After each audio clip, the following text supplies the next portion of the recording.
Welcome to the source. The source. Source. Hey, get the source. Yo, what's up, everybody? Long time no see. Feels like it's been a while. Could you lower me on the screen a little bit? I feel like my head's kind of getting cut up. But I feel like it's been a while. 2 days without a show. When's the last time I went 2 days without a show? Had to be in the fall or something. Most of you probably already know I was down in Atlantic City. Good friend of mine from high school is getting married. So we did like the golf and dinner, casino, whole thing. Nice. It was a lot of fun. But I missed the show. I missed the action. I just put some bets down blind, lost them. I was like, I hate betting when I don't feel like I have all the information. And that's what I was doing. Like Yankees, Braves money line, whatever. Like I don't like that. So now we're back where I have my spreadsheets and I feel like I'm operating with a full clip, so to speak. Lindy's on. By the way, Toast sent me a text on Saturday, told me he couldn't do the show today. It was when I was on the golf course. I didn't even see it. So I didn't even know Toast wasn't going to be on until about 20 minutes ago. So it's just me and Lindy. You guys probably already know who that is, but if you don't, he uploads daily picks every single day. It's called Lindy's Locks. I'm sure you've seen it. If you are on Sports Betting YouTube, you already know who this is. It's just the two of us. So are you ready? I'm so ready, my guy. Thanks for having me on, and good to see some usual people here in the chat too. You're crushing the live game, so it's so good to be here hanging out with you, talking a little baseball. I know a lot of people watch your stuff, my stuff. People comment all the time, Kyle's the best. You got to do something with Kyle one day. And I'm just glad that the stars aligned, and we're going to get into it here. Yeah, well, and moving forward, we'll definitely get you on regularly. I'm happy to go on over there too.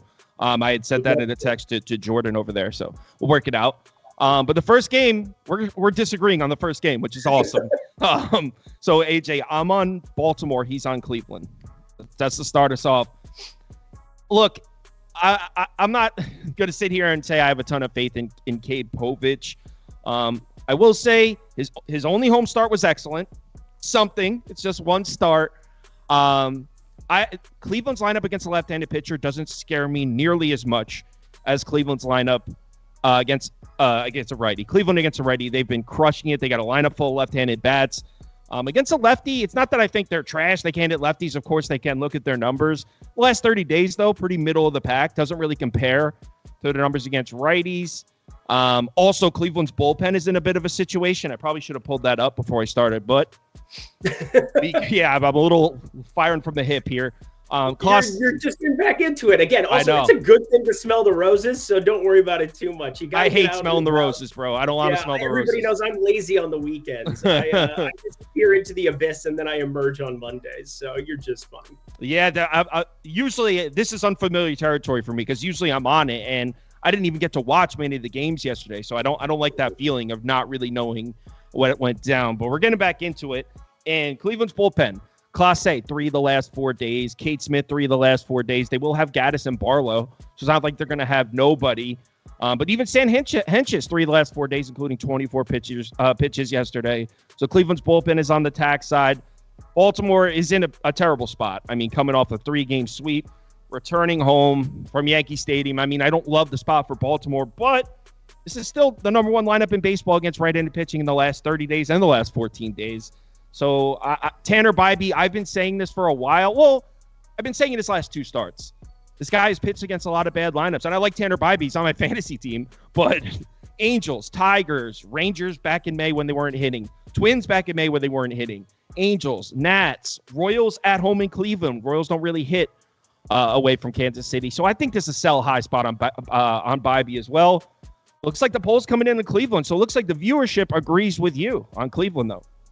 Yeah, it's such an interesting spot because you can make so many cases for or against on both sides of it. Povich, it's always good to be a lefty in Baltimore where righty power doesn't play up nearly as much since they raised that fence 2 years ago. And it's changed the complexion of the ballpark and the pieces you really want to have be in that ballpark. You want a lot of lefties at the plate.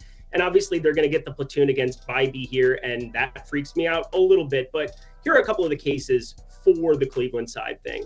Tanner Bybee, while his fastball is not good, it gets hit up at a 303 expected batting average clip, 331 actual batting average against. His off-speed offerings have just been delivering slider, changeup, curveball, everything across. It's just generating so much swing and miss. They call up Kierstead, which didn't make me very happy after the fact, but Tanner Bybee is really generating breaking value. And when you start having some of these pitch mix going up against some younger bats on the Baltimore side, and then you just have the unknown of Cade Povich, where I don't think he's going to be a 4 ERA, 1.25 whip guy going forward here. I'm not exactly sure what they're going to get out of him, if he's going to end up getting put to the bullpen come playoff time. That's all Baltimore is really thinking about. They're probably thinking about acquiring Garrett Crochet, about acquiring a couple of massive arms, Jack Flaherty coming back potentially.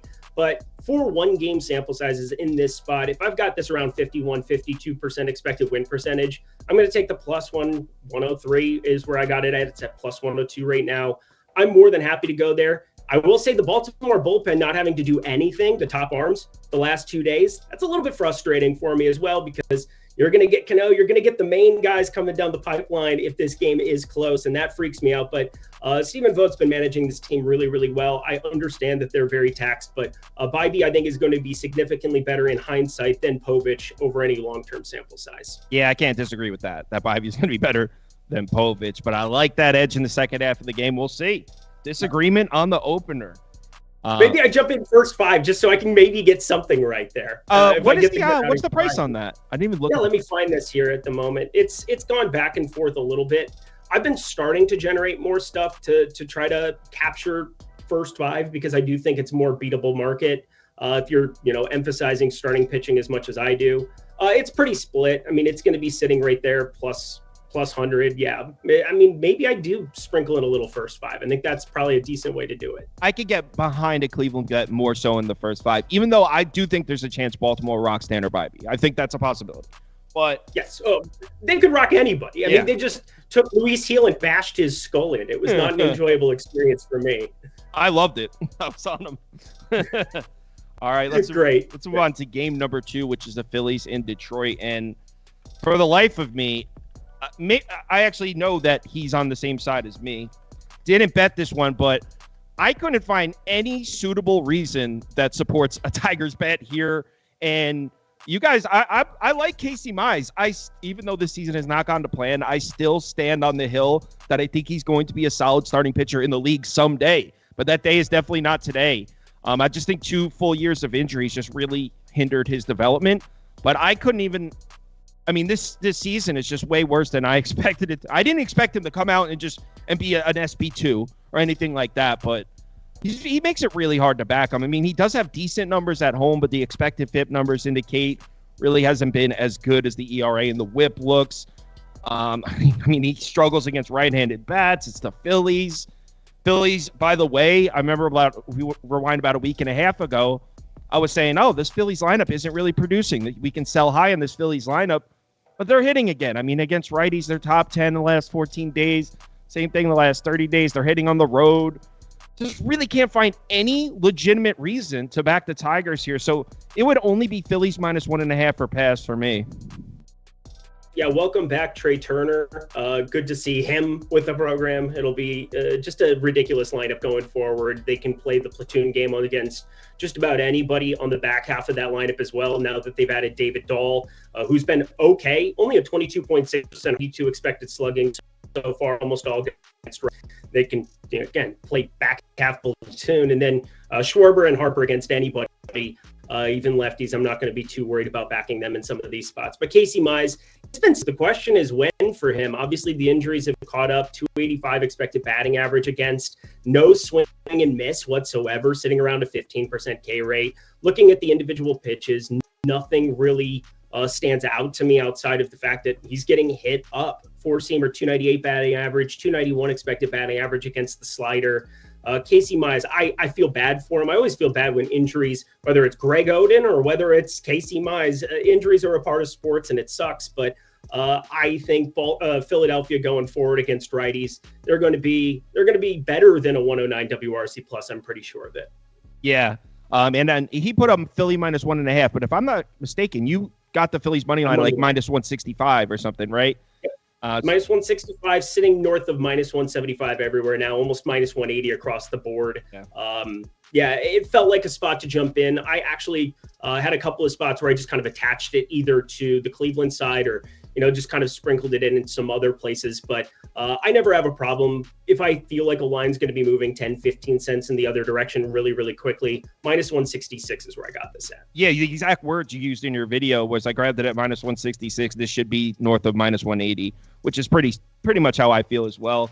Now, something that concerns me a little bit, and I didn't bet the game like I said, look at our poll, 86% to 6% as far everyone's betting the Phillies. And I'm not saying that should be any reason you should place a bet or shouldn't place a bet. It's definitely not ideal. You definitely don't love to see and love to know that the sports books are going to clean up if you lose.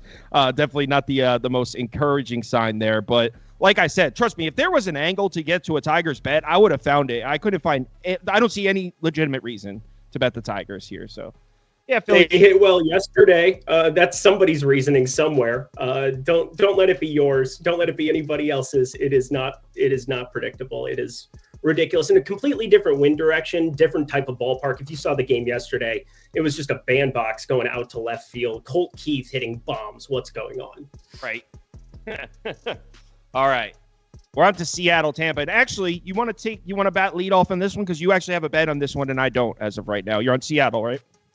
Yeah, it's interesting. Almost all of my bets are in this early window. We'll get to Atlanta, St. Louis, because I think there's some really interesting stuff to talk about in that one that's kind of showed up after the fact, the day of here today. But Seattle money line is definitely where I want to be jumping in over on this one. Brian Woo. He's been ridiculous so far and doing it in a different way. He was pretty strikeout dominant last season, and this year not really showing up early on. He got a late start to his season, but 18.4% K rate, 2.06 expected ERA to go with it, though. I do expect him to have higher than a 2.2% walk rate. I expect him to have higher than a 1.9% barrel percentage, but the fact is, he gets and walks into about as good of a situation as you can possibly ask for. This Tampa Bay team against righties, I just think that they are on the decline. A 96 WRC plus. I also wanted to see, did we get that official Tampa Bay lineup here yet? Because Brandon Lau got dinged up the other day, and that was the guy that I mainly wanted to see if he ended up. Nope, he's not in the lineup. I feel pretty darn good about that one here. So Seattle, I know Taj Bradley, 6.5 strikeouts is something I like more on in this one as well. But I think there's just enough value there on the Seattle side that I like it. Yeah, and Brandon Lowe being out is a huge one because if you guys remember, I faded Woo in his last start. I took Cleveland at home, and I really like that bet. I like to see a lot of lefties in the lineup if I'm going to consider fading Brian Woo. Only seeing 3 with a 4th here. Taylor Walsh will be a 4th, so that's not enough. Mm-hmm. I bet him against Cleveland because the Cleveland had 7-8 righties in the lineup. And now they're missing one of their best lefty or Brandon Lowe's. Yeah, but it's under a pass for me. I wanted to take Seattle, but I swear in this same spot, I've taken Seattle before, and it's been 0-0 after 7 innings. And I'm like, all we need is 2 runs, and I'm cashing this bet. So it'd be under a pass. Couldn't actually. I like Taj Bradley, and I like him at home. So I really am not jumping at the opportunity to try and fade Taj Bradley at home because I think he can be trusted at home. On the season at home, he's got a 2.10 ERA and an 0.83 whip, 2.60 expected FIP. He's got excellent numbers at home in the Trop, but Tampa's been one of the worst home lineups in baseball this year. I mean, they never score runs at home on the season. Where is this? Tampa Bay at home this season, 28th in OPS. Team just doesn't score at home. So even though Taj Bradley's been great pitching in these home games, I mean, they're not helping him. So it'll be under a pass. I can't get to a side. I totally get that. 3.39 xFIP2 for Taj Bradley so far. Outperforming 4.73 expected ERA is not what you're looking at, but Tropicana back at home. I totally understand that under probably going to look a lot better. Again, Taj Bradley, I do like that more 6.5 strikeouts. Kind of sits across the board there. Feeling pretty good about that spot in addition to just being on the Seattle side, but happy to move along from that. Nothing else really to mine out of this one. Not expecting much bat production for sure. Yeah. Yep. Let's move on to the next one. And is the next one Pittsburgh, Cincinnati, right? Is that what we got next? Yep. I do have, I split my money in half and I bet it 2 ways. And I like it. I've not got some CLV again. Not that we can't start celebrating yet. I got the Reds money line at -108. And I also put a half unit on the Pirates team total under 4.5 at +106. There's only one aspect of this game that I worry about. It's those three lefties right smack in the middle of the Pirates lineup. Brian Reynolds, O'Neal Cruz, and all in a row, because Carson Spears has some shaky looking numbers against lefties. 348 WOBA in comparison to a 251 WOBA against righties. So I'm a little worried about Carson Spears getting through that little three lefty patch. But other than that, in his last three home starts, he's got a 0.73 ERA and 0.81 WHIP. So this is a guy who's pitched really well in Great American Ballpark. Pirates lineup, I think, is really bad. I know they showed signs here and there, but I mean, in the last 30 days, this is a bottom 5, bottom 6 lineup against right-handed pitching. The last 30 days overall, they're 29th in WRC+, 29th in OPS, 29th in WOBA. This is not a lineup that I think is any good. Carson Spears, main three pitches, the four-seam fastball, the slider, and the sinker. Pirates, against those pitches in the last 30 days, 27th, 22nd, 28th. There's just, I know the total's up in this one, so the market likes the over, and I actually think Lindy likes the over here as well. I think you said this one was just a lean, if I remember correctly, but yep. I don't see where the runs are coming from on the Pittsburgh side, and Bailey Falter making a road start at Great American. I mean, he's actually been somewhat decent in those last few road starts, but this is not a guy I think I could ever trust. Also, 51.2% of Bailey Falter's pitches are four-seam fastballs. The Reds have been crushing the fastball in the last 30 days. They're fourth. Cincinnati's, here's the problem. The Reds lineup, this is another team that's just, why can't they? Last year, in the last few years, you could always rely on the Reds to score runs at home. And this year, their numbers just at home they're just not there. But I expect the lineup to start producing at home. And Bailey Falter on the mound, throwing a bunch of fastballs. I think it's a good spot for the Reds to score. So I'm on the Reds. I'm on the Pirates team total under. That's what I went with here. Yeah, I feel pretty good about that one. I'm probably going to add the team total under 4.5 there to the card as well. You do have good hitting conditions, and I think that's going to be the main thing we see in Cincinnati is once it heats up, this place plays very, very small. 85 degrees, wind blowing out slightly to right field. You go to some of those lefties, Cruz, Tellez, Brian Reynolds. You get by those specific batters here. The back half, Cabrian Hayes has been pretty disappointing, not living up to the contract at the moment. Olivares, Jack Sawinski buried to 8th in a small ballpark. It is tough times for Jack Sawinski at the moment for the Pittsburgh Pirates as well. I like that under 4.5, getting plus money in any direction there. I will say, so 9.5, whenever we're talking about leans for me, as somebody who's asked to break down every single game night before, I just want people to have a confidence scale in mind, whether it's for me. In my brain, I go 1% to 3% expected value. That kind of falls into the light category for me. If it goes beyond that, I try to lock it and fire it up. When you're talking about small edges here, over 9.5, it was never really going to be a play for me. It was simply looking at the conditions, seeing about 9.8 implied run total for me for what I had total for it.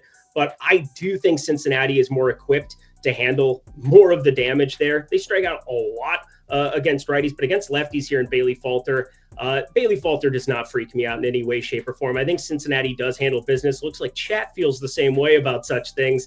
Wouldn't mind adding that one, but I have quite a bit of money line exposure on this card already, so I'll probably just end up passing. Yeah. I mean, I agree. I expect to see Reds runs also, and also to support an over if you guys are expecting runs. Like he said, the weather is ideal for scoring runs, and both these lineups just saw both these starting pitchers. I have a hard time with that. I used to think like, oh, they just saw their stuff, so they should adjust and be able to score runs. I feel like that hasn't always been the case. So I have mixed feelings about that in particular, but that is true. Yeah, I always think it's interesting because there's so much analytics that go towards the third time through the lineup, you struggle, and it's day of, but then we don't always value it that they just saw a specific pitcher, and we don't always have the right way of looking at it because everything in baseball, when you're talking about one game or two spots, you're going to look silly from time to time because it's a 162-game season where we get to see everything play out multiple times. So over any short window, a team that does get to see them, I'd like to think that the batters get the advantage, but doesn't always bear out in the stats after the fact.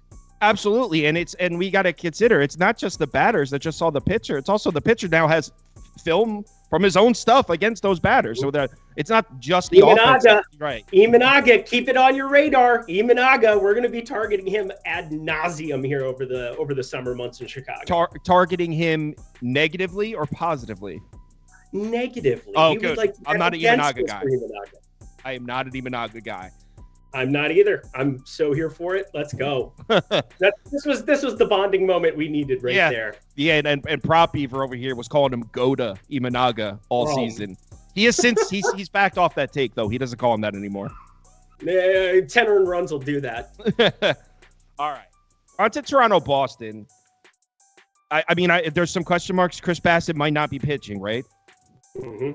So as of right now, or as of about 20 minutes ago, when we were getting ready for the show, I didn't know who the pitcher was. Did we have something confirmed yet? Nope, nothing confirmed. Paying close attention to that one because this was a spot where I was talking through it, Boston money line or pass. If it ends up being somebody else, I always kind of script out what I think the projected pitching situation would be. You can go into Fangraphs. I basically copy paste a lot of the specific pitchers, export the data, and then I try to sim out baseball games, which is the most difficult game to sim out of everything. There's just so much play-by-play that you can't necessarily do, and certain range of outcome stuff just becomes more difficult to project. But Chris Bassett is not somebody that I would want to be going against at these current prices. Well, what I was looking at, I was actually leaning. You said you were leaning towards Boston money line or pass. I'm trying to bet Toronto here, and I know that sounds crazy. Yeah. The Red Sox bullpen is rocked right now, and I mean, I'll pull it up. Kenley Jansen, two days in a row, probably not going to be available. Chris Martin, 2 nights in a row, probably not going to be available. Slayton threw 17 pitches last night. He'll be available, but he just pitched. Bernardino, 2 nights in a row. Weiser, 2 nights in a row. Zach Kelly, 2 nights in a row.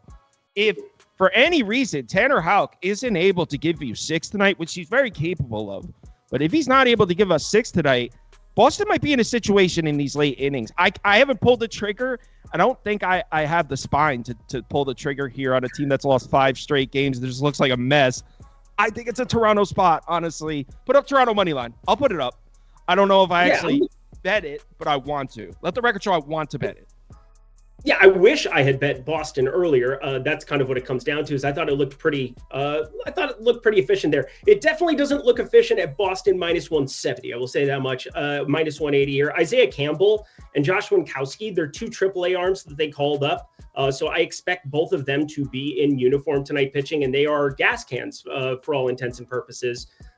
You brought up the taxed bullpens there: Jansen, Martin, Slayton, Bernardino, Weiser, all these dudes. Zach Kelly. Everybody's pitched the last 2, it would seem. Only guy that I think would be available out of their core relievers, Justin Slayton, I think would be the main guy that you're paying attention to there. So for me, I'm with you where it would be Toronto now at this point in time. I hope people understand how fickle that can be when you're talking 20, 25 cent changes overnight and stuff. I try to beat the closing lines. Again, you can't feed your family with closing line value, but it surely is going to look good after the fact from time to time. And this is one that's kind of the exact opposite, where now I would like to get in on Bassett there, considering the change in disparity there.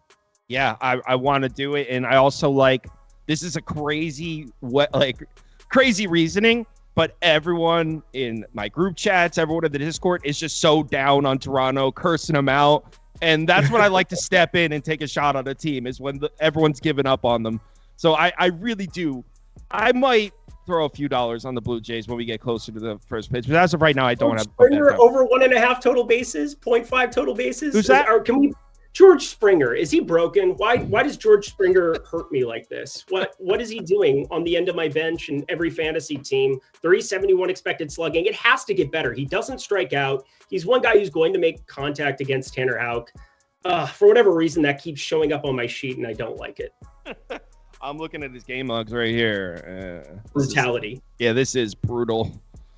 All right. So let's move on to the next one, Prop Beaver, which is Atlanta, St. Louis. And why don't you go ahead and take the lead on this one, because I was trying to get to somewhere, don't have a bet on it. Okay, so let's talk through a couple of things, because Lance Lynn's been improved so far this season. There's no doubt he's giving up less power at times, but the shine is starting to wear off a little bit as we head into the summer months. Lance Lynn sitting with a 4.08 ERA, 1.43 whip, but coming off of 3 games Colorado at home, Pittsburgh at home, Miami on the road. You would expect those are three of the easier matchups in baseball, right? Wrong. We're talking 4 earned, 3 earned, 5 earned, velocity down ever so slightly, and some issues that I'm starting to see with him. You're taking on Atlanta, the best of those 3 teams or 4 teams that I just listed off, by an absolute metric ton. And then you're starting to see these Atlanta bats show some signs of life. Ozzie Albies has a really, really low BABIP against righties. I expect that to be coming north of 270, 280 here sooner rather than later, sitting sub 270 right now in that regard. So that's just something that I'm seeing Atlanta is a positive regression candidate. We know the slow starts that we saw from Matt Olson, Austin Riley, really like buying low on the Atlanta side, just from an offense perspective. And it's not that I want to be backing this other character on the other side, Schwellenbeck.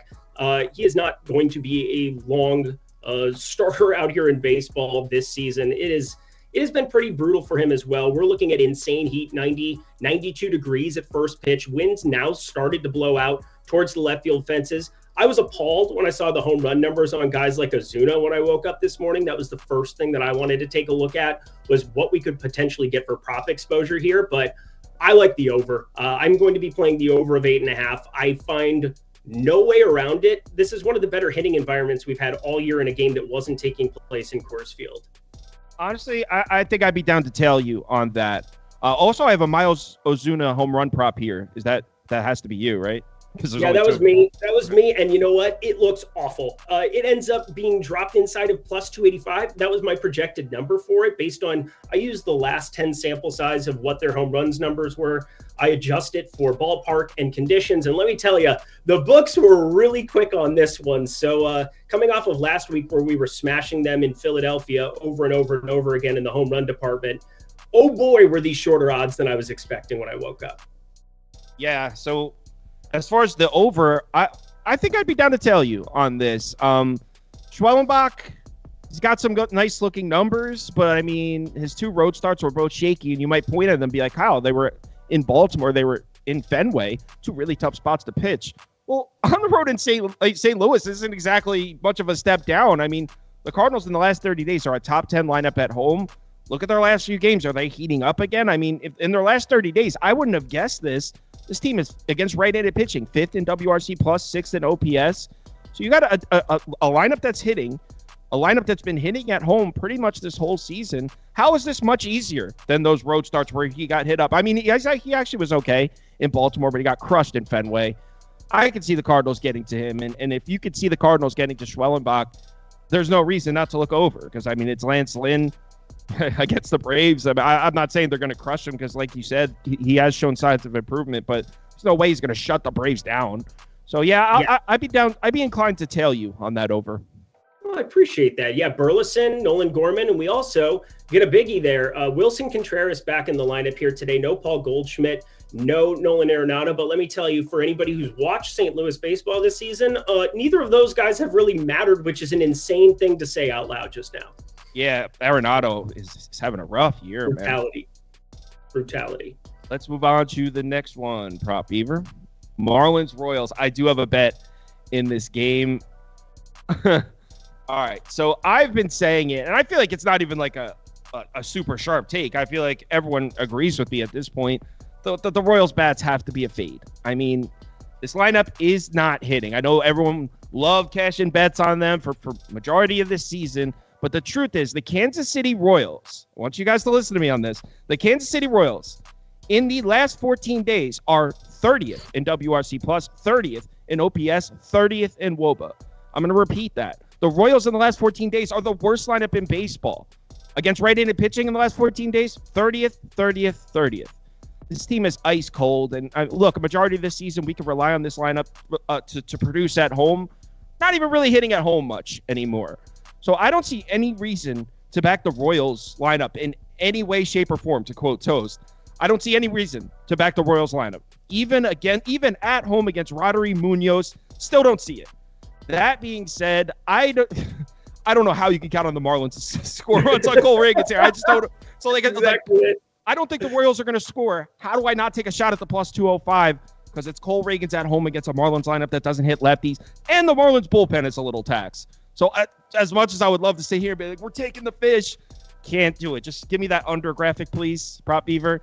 I'm on the under 9.5, and I bet a full unit on this. I like it. Look, I know the Munoz, the Marlins, Royals at home. Could the Royals score 8 runs today and make me look like an idiot? Sure. But I'm betting against it. I'm on the under 9.5. Man, does this freak me out. Mainly because I think 9.5 is almost like the perfect number here. It's 97 degrees. It is 40% humidity in Kansas City. It is schmarmy. It is gross. And the wind is blowing straight out to center here. Bobby Witt coming off of 0 for 0 for 0 for his last 3. If Bobby Witt isn't hitting, Kansas City is going to look abysmal in the old hitting department because he carries a lot of the load there. Maikel Garcia and Sal Perez, don't want to completely undermine them, but it is still a spot that feels pretty efficient to me. The under 9.5.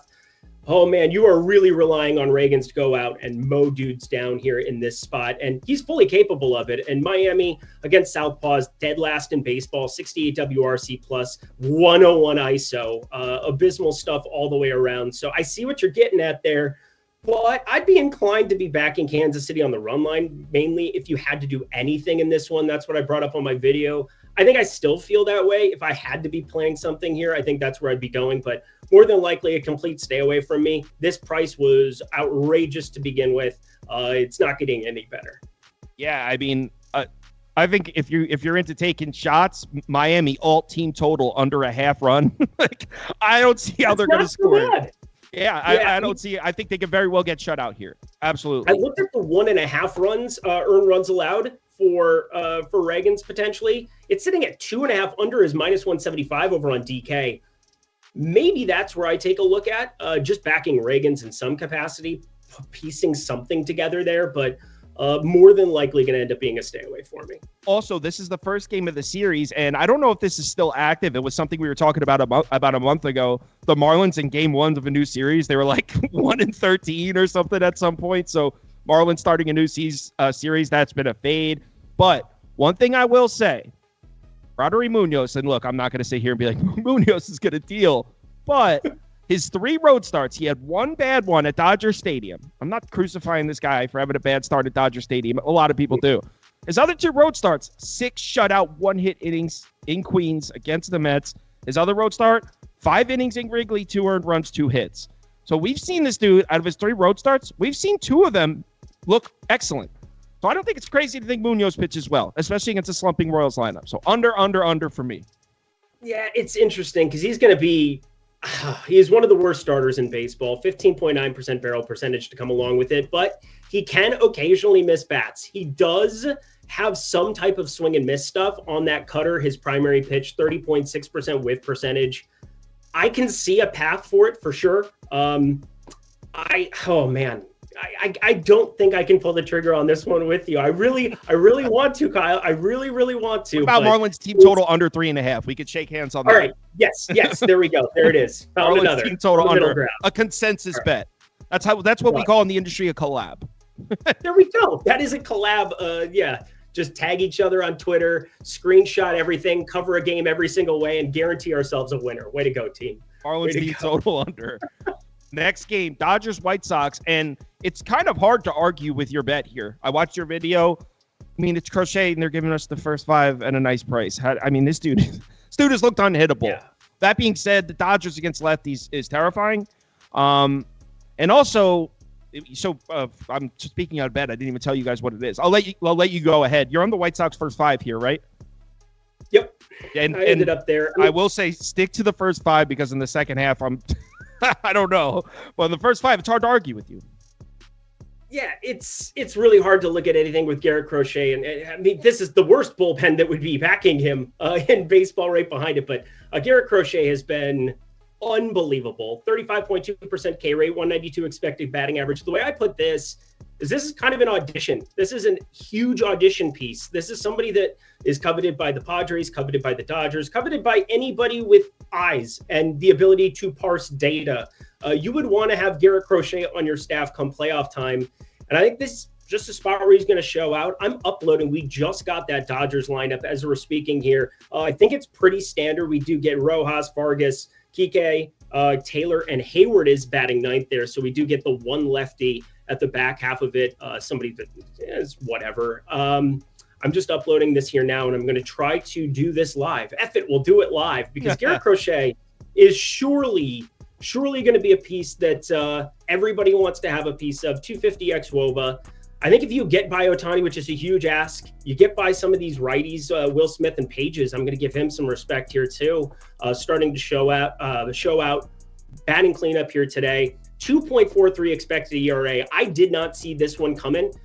From the beginning of this season, we saw a couple of early hiccups for him. He has settled down nicely, and he has just been mowing dudes down of late. First five, I want nothing to do with this White Sox bullpen. I don't know what happened to Kopech. I don't know what happened to a number of these pieces, but my Lord, I don't want any part of that.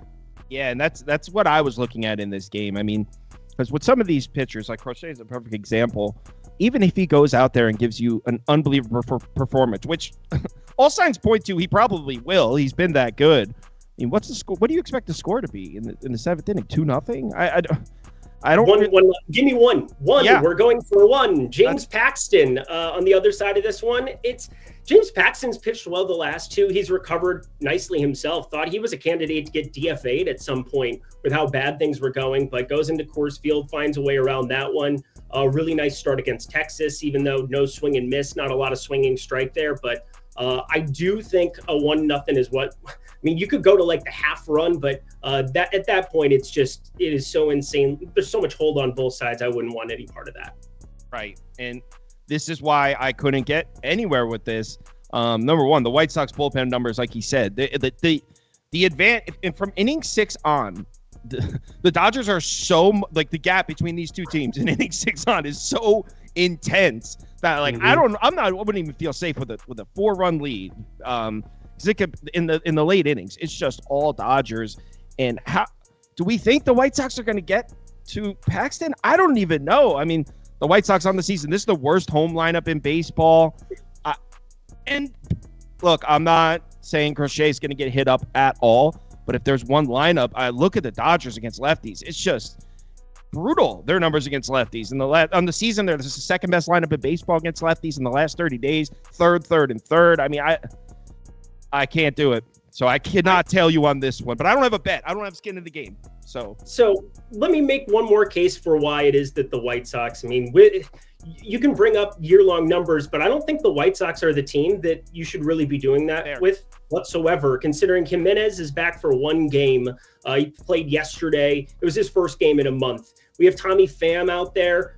Just came back pretty recently. He had 2 weeks off at the beginning of this month. That he was out. And Luis Robert, we know that was a guy that's always been hurt all the time, but had 2 months off. He didn't play from the beginning of April until the beginning of June. So have we seen all three of these guys on the diamond together whatsoever? I don't think so. So against lefties specifically, you give me Robert, Pham, Jimenez, and then I think Jolks probably ends up in this lineup as well. I think they're going to be a lot better against lefties than people think going forward. Yeah, I mean, definitely a solid point. This is not the same lineup that we've seen from the White Sox for most of the season, for sure. And you got James Paxton, his splits against righties. I mean, pretty significant. I mean, expected FIP against left-handed bats, 349 against righties, 557. WOBA's significantly higher. Gonna have the White Sox projected to have 9 righties in the lineup, so I do see a path. I wouldn't fade your pick, but I'm not going to tail it. How about that? That is just fine. Again, we can find these middle grounds every once in a while, and that is just fine by me.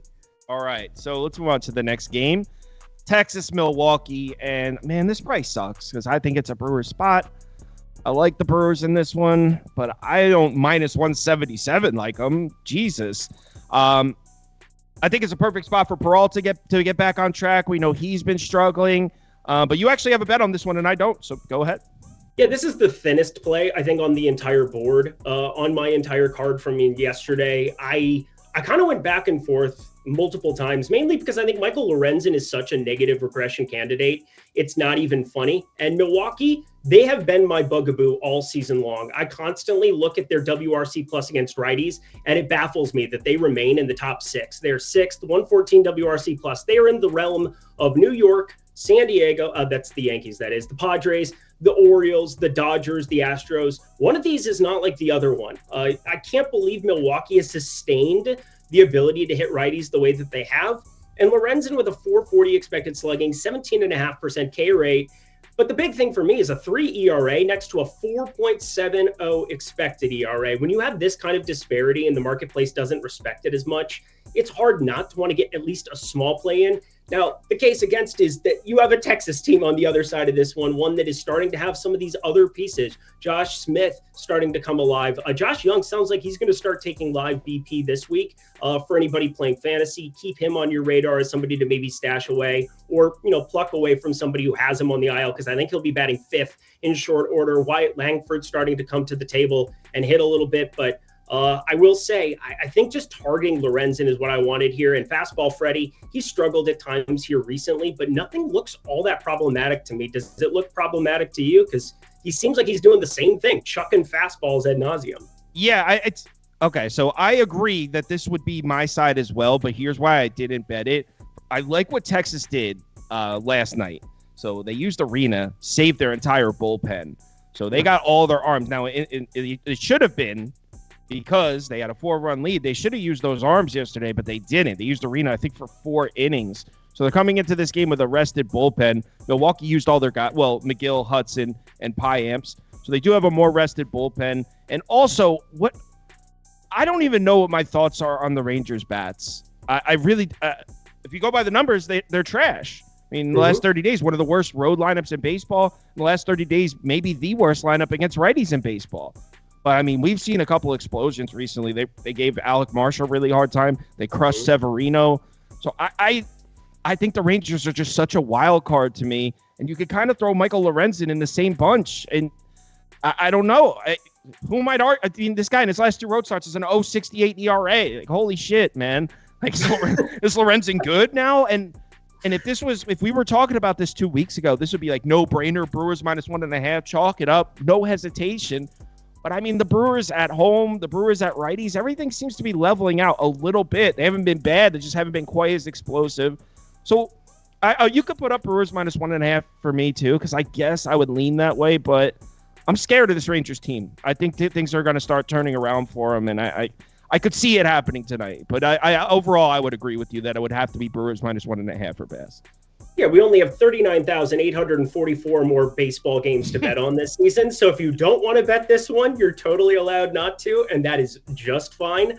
I got to say, it does, always, it never looks great in hindsight when you see one team as a positive regression candidate, being Texas, and one team that's a negative regression candidate for Milwaukee. And they're going to meet somewhere in the middle and probably shake hands around 100 WRC plus, right, which is where I had both of them projected to start the beginning of the season. I had actually Texas 106 WRC plus against righties.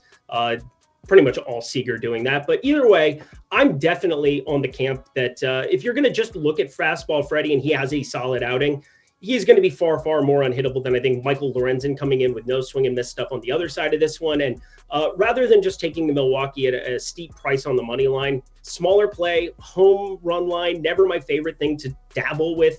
I said it's my thinnest play, I think, on the card. I guess if maybe, you know what, Prop Beaver, put up an under graphic for me. Okay. I'm not going to bet this. It's all the way down at 8 in most sports books. I wouldn't say that's valuable, but maybe a Texas team total under. But again, I'm scared of this team, man. Like you said, you just described it perfectly. I think, this could be a game we're looking at -180, +150, where in 3 weeks, if we look back on this game, be like, I can't believe Texas is +150 to the Brewers. Like, I could see that. So it's under or pass, but no interest in this one. The game I want to talk about, I believe, is 2 away, because I think it's worth a shot on the Nats. But we'll get there. I believe next is Oakland, though. Is that what's up next? No, Oakland? Oakland versus the Angels. I'm a Griffin Canning guy, but there's just like 1 or 2 too many lefties in this Oakland lineup for me to go ahead and pull the trigger on Griffin Canning. But you could put up Angels money line for me, Prop Beaver. That's where I want to get, because I think Griffin Canning's pretty good. And you know what? Let me pull up his stuff here. Pull up my spreadsheets.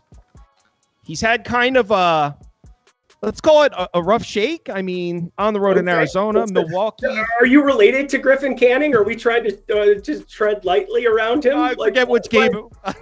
I forget which game it was exactly. Griffin Canning's family's watching. We can't say anything mean about Griffin Canning. Griffin Canning has paid me out a couple times. You know where you have a place in your heart for someone like we're about to talk about Patrick Corbin. Corbin's my guy. I have a hat that says I believe in Corbin because Patrick Corbin has paid me out when everyone doubted him. And Griffin Canning has done that for me a few times. Sam Decker points props mid 2010s Houston Rockets got me into betting. Sam Decker. Decker. Yeah, it's as bad as it gets. As bad as it gets. There you go. He's special place in my heart. He's the OG for me. Exactly. And if you look at Griffin Canning's game logs, I mean, Milwaukee, Arizona, Houston, the Yankees at Houston, a little bit. I mean, there's not many easy spots in there. Seattle, I guess, a little bit, but now you got Oakland on the road, and we know Oakland isn't a lineup that you can rely on the road. Medina, not a guy I trust. The Angels looked like they were coming around against righties. Maybe the upswing kind of stopped, but I mean, it definitely stopped, if we're being honest. But there was a brief time where we're like, well, this Angels lineup can hit righties. I want to be in the Angels. I think we're getting the better team at home with the better starting pitcher. I didn't bet it, though, and I'm aware that I might have a little bit of a bias towards Griffin Canning, but I really think Griffin Canning could throw a great game here. There's too many lefties. If there was just like one or two less lefties in the lineup for Oakland, I would hammer this. But what do they got? Let me pull it up. What do they got? 5, 1, 2. Ooh, there's only 3 in the projected lineup now. Yeah, I'm going to bet 2 of them, so I will throw that out there. I threw this out on the video last night, and nothing has changed. I just want to get the confirmation that we get Soderstrom there batting 5th, that we get Blade batting 2nd. I think both of them are just primed, ready to launch here. I think they're going to be guys who end up on the home run card for me here as well. Griffin Canning, the main thing that sticks out to me, 255 ISO against lefties, 225 expected ISO with some decent launch. And Anaheim, one of the best ballparks for lefty power in baseball. We saw that throughout the Ohtani era, but you just look at park adjusted factors, and Anaheim is going to be useful there. 79 degrees, wind blowing out. Griffin Canning with these lefties, I think, is going to have an issue. I don't really have an interest in betting against him here because of some of these other righties that you have existing. And, you know, on the flip side of things, a 122 ISO against righties, pretty decent stuff. He's finding ways to be successful there, but a 385 WOBA against lefties, boy, is he going to have issues in the old AL here with some of these lefties going forward, even against teams like Oakland, where, yeah, he's going to have some nice starts in between things. But I want to be early to the party on some of these lefties on the Oakland side, getting out of Oakland themselves. Something that I want to point to, I mentioned the A's on the road. Pull up their schedule. Let's see, 1, 2, 3, 4, 5, 6, 7, 8 consecutive losses on the road. Then they won one in Atlanta before that, 3 straight. So this is not a team that wins a lot of baseball games on the road. And like I said, this is a lineup that I almost can chalk up for 3 or less runs every single time they're on the road. Yeah. And I thought there were 4 lefties in Oakland lineup. There's only 3. You listed 2 of them. There's only 3, according to RotoWire here. So honestly, I might do this.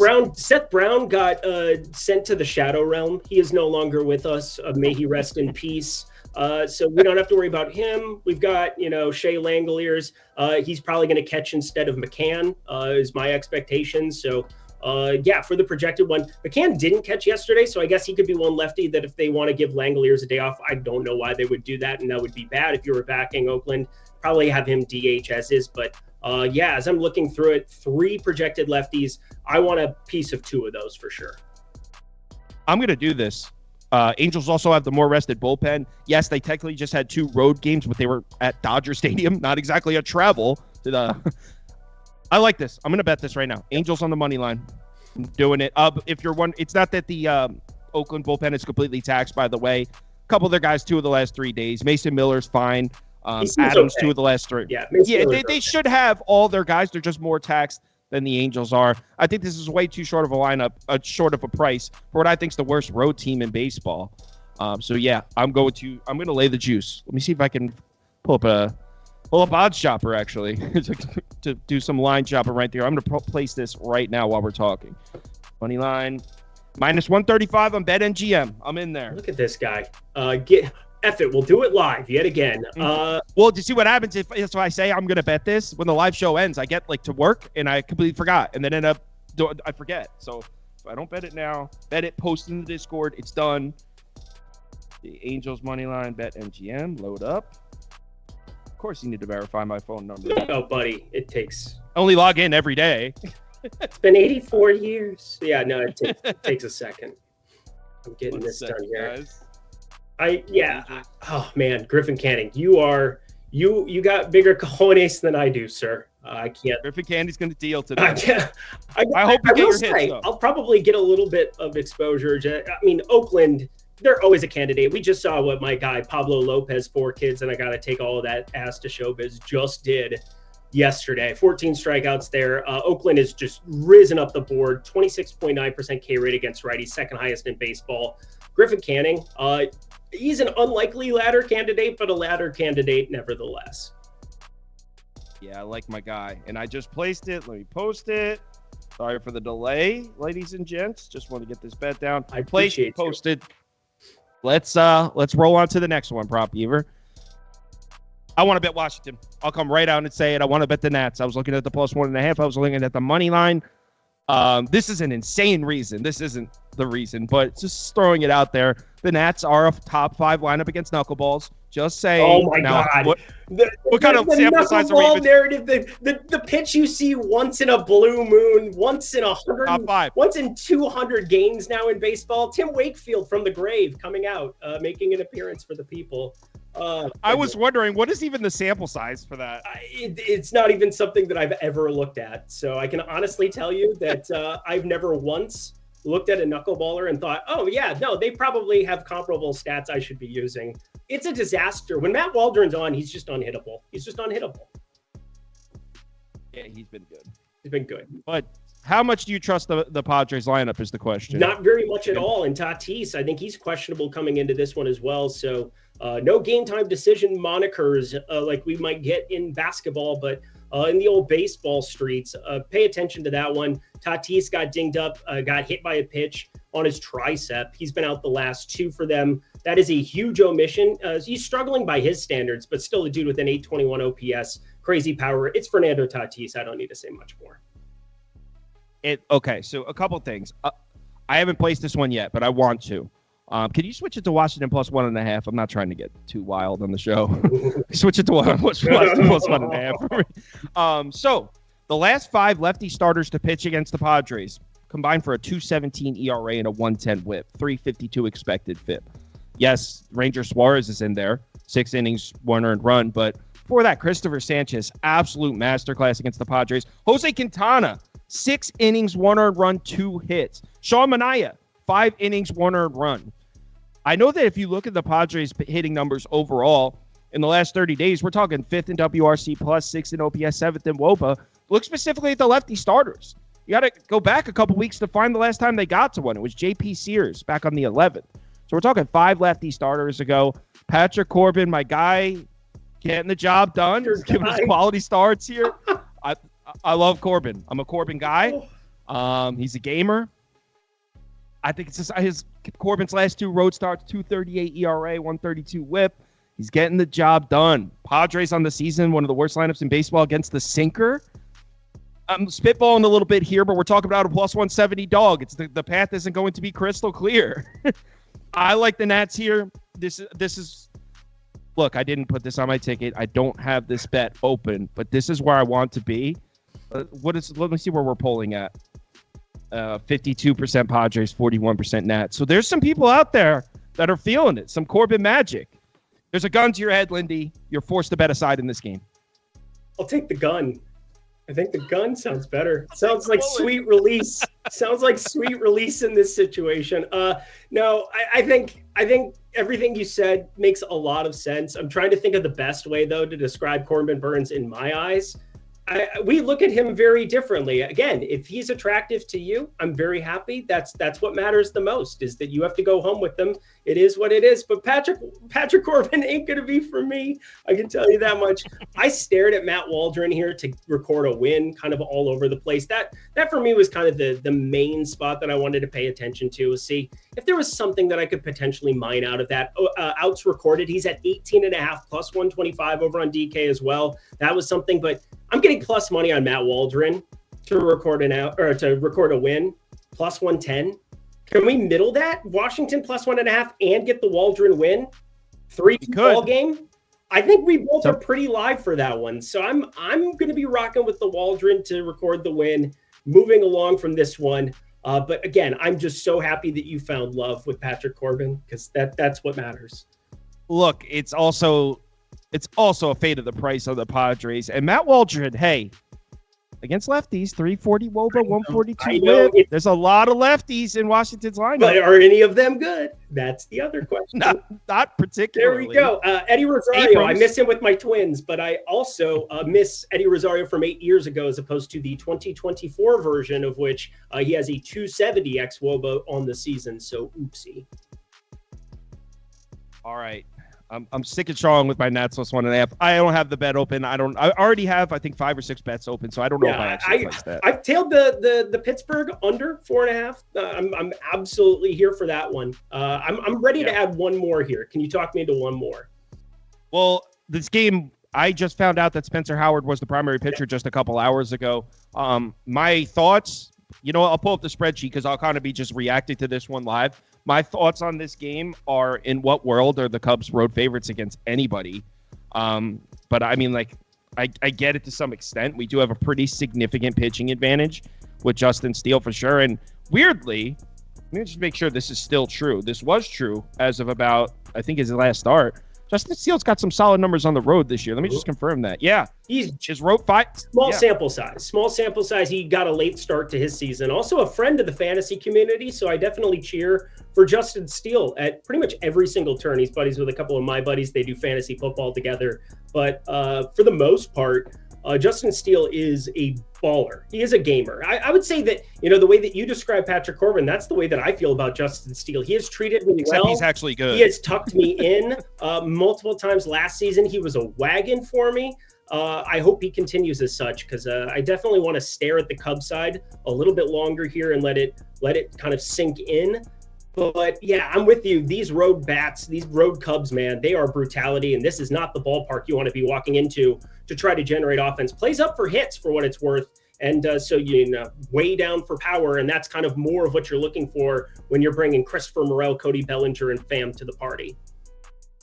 So I was actually leaning towards the other side. Like I said, I didn't really know Spencer Howard was the main guy until just a couple hours ago. The Giants against lefties, that was a thing a couple weeks back. Is that still a thing? I mean, they were hitting lefty starters for a while. Didn't really get to Justin Steele when they just saw him a week ago. Ramos is starting to get the tape out on him, I would think. But San Francisco's up to a 118 WRC plus against lefties. They are definitely up there. 20.5% K rate as well. They do a pretty good job of diminishing the swing and miss stuff. I've not touched this one. I want to just talk myself into Justin Steele stuff anytime I can. Yeah, I mean, you got the Giants pretty just coming back. Actually, if we're going to be honest, it's pretty efficient. Hey, I don't think I could get there with the Giants. That's where I want to get. But, I mean, if you take out the starting pitching matchup, I think it's no question that the Giants are the better team pretty much across the board. I'll take the Giants bullpen, even though they've underperformed this year also. That was the best bullpen in baseball last year. What the hell happened to them? But still, I'd still take it over Hector Neris and the Cubs bullpen. I mean, bats, Giants, like you said, against lefties, they've been hitting lefties. Cubs against righties, Cubs on the road, no thank you. So I think with the home team at plus 101, plus 102, if you're willing to overlook the starting pitching matchup, but it's a tough one to overlook with Steele against a possible Spencer Howard in innings 2 through 5 or whatever they're going to try to do here. I think I would be on the other side, honestly. I think it would be Giants or pass for me. Okay, yeah, and I don't mind it. Again, if you want to look at why San Francisco's bullpen's diminished, look no further than Camilo Duvall, who's still been, a top 50 bullpen arm, but last season he was absolutely electric, and this year bringing a 3.89 xFIP to the table, coming off of last season 3.36 xFIP. His expected ERA up to 4.13 after being sub-3 all of his first 3 seasons in Major League Baseball. Duvall's just had issues closing out games for them, and he was such a sure thing last year when they had a very nice first half of their season. Not so much this time around. You do have the Rogers twins that can come out and do whatever they do specifically and set up games, but come the bullpen time, San Francisco is still the preferred side. Yeah, so yeah, it would be Giants for me. reluctantly probably not going to end up betting that one. I could be pretty open with the fact that I won't be betting this. All right, let's do a quick community parlay. Proppy, are you ready? For the community.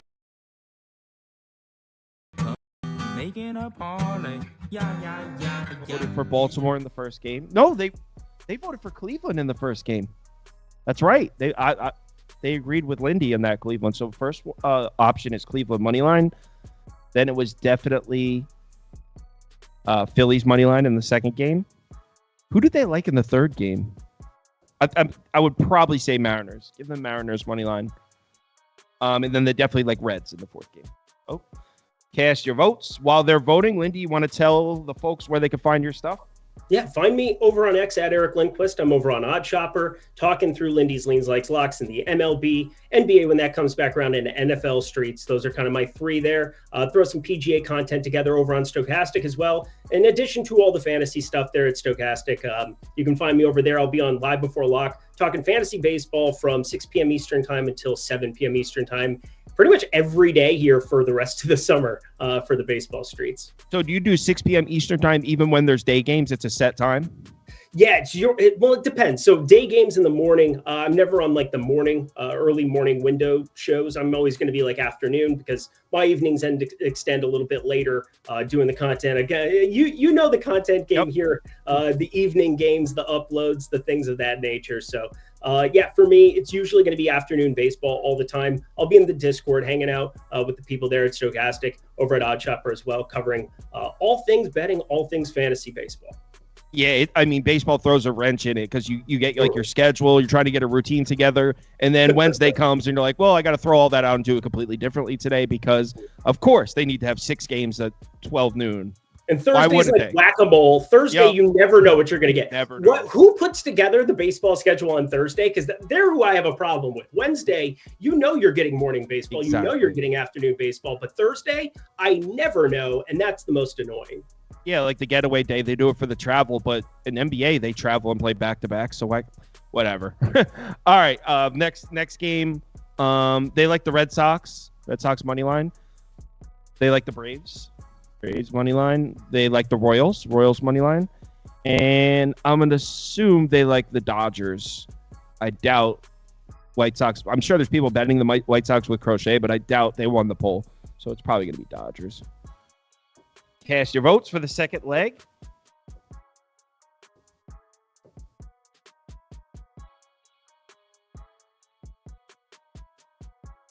All right. Red Sox, Braves, Royals, Dodgers.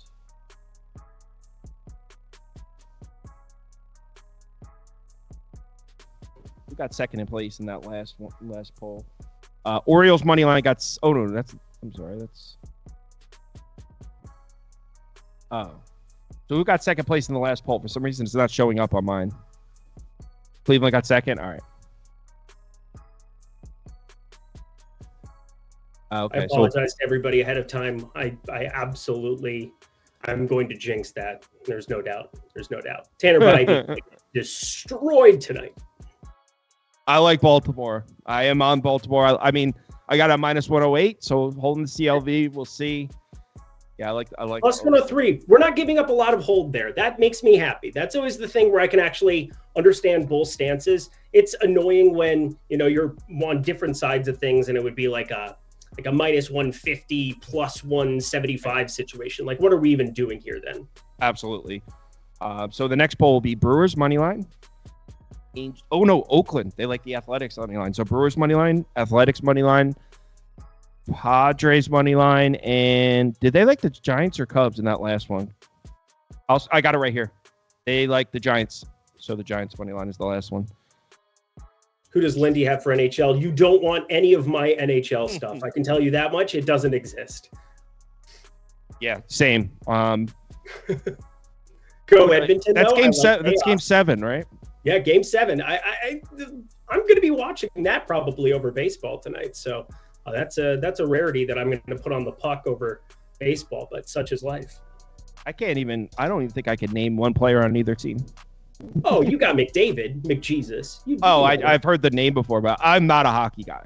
So okay, gotcha. Bobrovsky, that's the other one I can It's name. just there's so much on that time of year. I do NBA like you, but my secondary during that time is college basketball. So NHL would fall third to that. Yeah, your college basketball stuff is great. I think that's actually how I first heard of you, is that had some people recommending you from the college streets. And the March Madness show did well. Yeah, that's awesome, dude. That's awesome. Our final poll would be the 3 second place. So Cleveland, Braves, Padres, and then throw Baltimore in there because you said you. Oh, that's why. So don't throw Baltimore in there. Yeah, those three. Beautiful. And so right now we got Phillies, Red Sox, Brewers. Nice to see some fresh faces. The community parlay was the same 4 teams every day for like 5 straight days. Dodgers, Phillies, Yankees, Orioles every day. Way to go, guys. Love that. Love that. I was making fun of them, but then they cashed a couple of them. So like, oh, really? So that's annoying until it's not. Yeah, I get it. And then, now we're the fish. There it goes. Yeah. Wow, is Cleveland money line got to get in this? You guys really have... All right, I'll stand strong on my Orioles island. It's fine. I plead the fifth. No, it's between the Cleveland and the Braves. It looks like it's actually pretty close. Give it another 5 seconds. 5, 4, 3, 2, 1. It's Cleveland? All right, so can someone in the comments shout out the odds for that? It's Phillies, Red Sox, Brewers, Guardians money line. I'm sure someone in the comments will show. Plus 692. Prop Beaver got it. All right, now let me read off the underdog fantasy, and then we will call it. You said you already got it loaded up, Prop Beaver?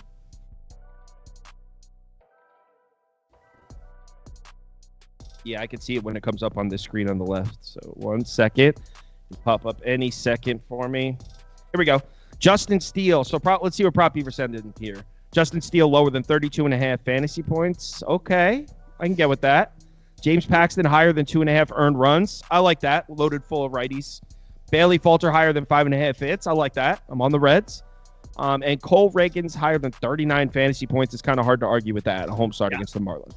So if you don't have an underdog fantasy account, it's available in any state highlighted in this map. So if you're in one of the states highlighted in yellow here, head over to Underdog Fantasy, the website, or download the app. When you make your account, make sure you use the promo code BET, B-E-T. That'll get you a $100 deposit bonus match. And when you deposit $100, they will give you a free $100 to play with. Lindy, thanks for joining, man. Tomorrow we'll be back same time. We'll talk and see if we can figure out something regular. Like I said, I'm happy to come on to Odd Shopper's live show. Or you guys do your live show on Odd Shopper? You do it on Stochastic, right? Yeah, we go back and forth. So Stochastic, we're doing a lot more of our fantasy coverage, and then we're going to be doing almost all of our betting stuff over on Odd Shopper. So we'll definitely have you on, my guy. This was an absolute blast. Appreciate you having me on, and appreciate all the nice comments and every comment over there in the chat. Good for even the not nice ones. Yeah, you know what? I enjoyed the not nice one. I'm kind of grown into it. Maybe a little bit of a narcissist, but really appreciate you guys tuning in, and keep clicking on like on everything Kyle does, because he's just a stud. Appreciate it, man. Yeah, we'll work together soon. Everyone have a good night. Remember to bet responsibly, and I will